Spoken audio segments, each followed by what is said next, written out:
మహాభక్తి ప్రేక్షకులకు నమస్కారం. నిత్య పరిహారాలు కార్యక్రమానికి సాదర స్వాగతం. కార్యసిద్ధి కలగాలంటే ఏం చెయ్యాలి? ప్రతి ఒక్కరూ ప్రతి ఒక్క కార్యక్రమాన్ని ప్రారంభిస్తూ ఉంటారు. అయితే స్టార్ట్ చేసిన ప్రతి ఒక్క పని కూడా విజయవంతంగా అవ్వాలి అని అంటే ఏం చెయ్యాలి? హనుమంతుడిని ఆరాధించాలి. సుందరాకాండ పారాయణం చేస్తే సరి. ఎటువంటి అసాధ్యమైన కార్యమైనా సుసాధ్యమవుతుంది. అందులో విజయం మీ సొంతమవుతుంది.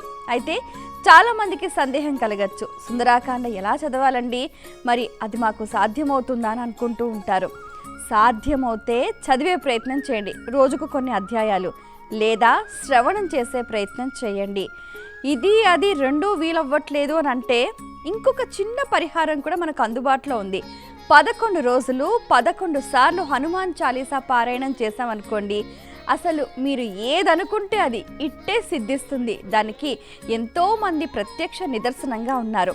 ఇలా చేశాము, ఇది కాలేదు అన్న ప్రశ్నే లేదు.